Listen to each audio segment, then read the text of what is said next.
Hi నమస్తే. నా పేరు సత్యనారాయణ. మన ఎన్‌జిఓస్ కాలనీ వనస్థలిపురంలో మన లహరి ఫైనాన్షియల్ సొల్యూషన్స్ అని మన ఎల్ఐసి ఆఫీస్ ఉంది మాది. సో, మా నూతన సంవత్సరం 2025 క్యాలెండర్ మన జాగృతి అభ్యుదయ సంఘం చైర్మన్ గారైన శ్రీ భావన శ్రీనివాస్ గారి చేతుల మీదుగా ఈరోజు క్యాలెండర్ ఇనాగ్రేషన్ చేయడం జరుగుతుంది.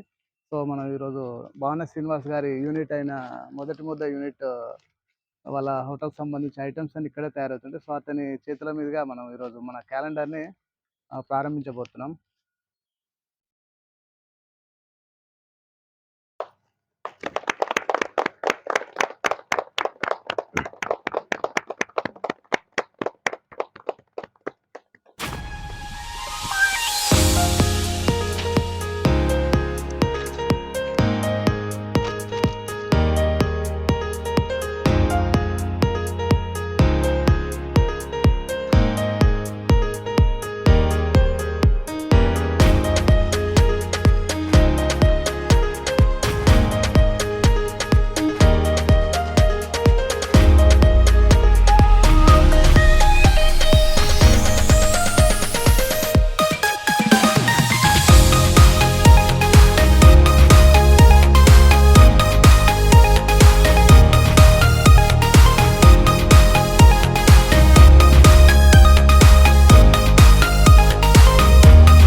ఇప్పుడు మన ఆఫీస్ ఉద్దేశించి మన జాగృతి అభ్యుదయ సంఘం చైర్మన్ గారైన శ్రీ భావన శ్రీనివాస్ గారు వారి మాటల్లో చెప్తారు.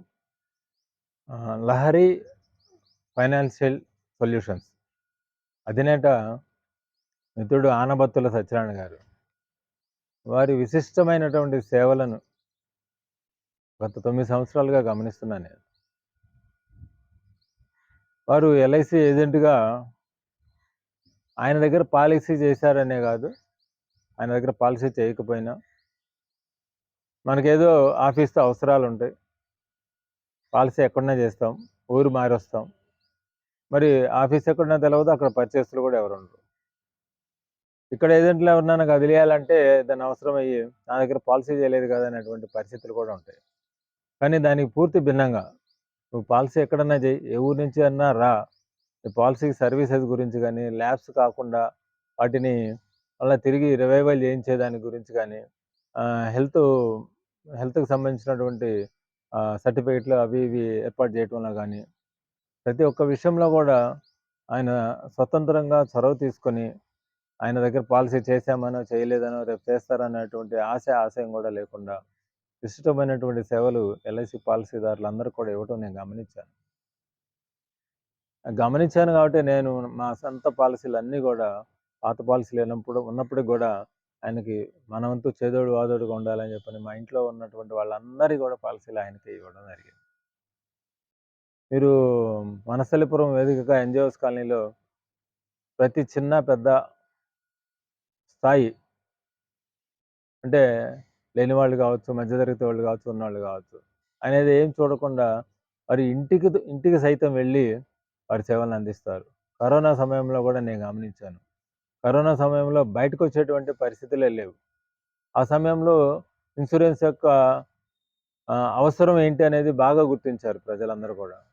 ఆ సమయంలో మరి బయటకు రాని పరిస్థితుల్లో కూడా ఆయన ఎంతో ధైర్యం చేసి పర్మిషన్లు తీసుకొని తెగించి ఇంటింటికి వెళ్ళి పాలసీలు ల్యాబ్స్ కాకుండా ఉండేదానికి రివైవల్ చేయించే దాని విషయంలో కావచ్చు, కొంతమంది దురదృష్టవశాత్తు చనిపోయిన వాళ్ళ వారసులకి ఆ క్లైములు అందేటువంటి విషయంలో కూడా కావచ్చు, వారి సేవలు నిజంగా అనిర్వచనీయం, అభినందనీయం.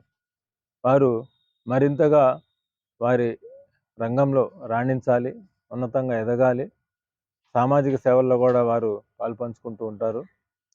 మరింత ఉన్నతంగా వారు భవిష్యత్తు ఉండాలని చెప్పని జాగృతి అభ్యుదయ సంఘం తరఫున వారికి కూడా అన్ని విధాల ఆ భగవంతుని ఆశీస్సులు, శక్తియుక్తులు, మనందరి ఆశీర్వాదం తోడు కావాలని చెప్పని కోరుకుంటున్నాను. జై నేచర్, జై హింద్.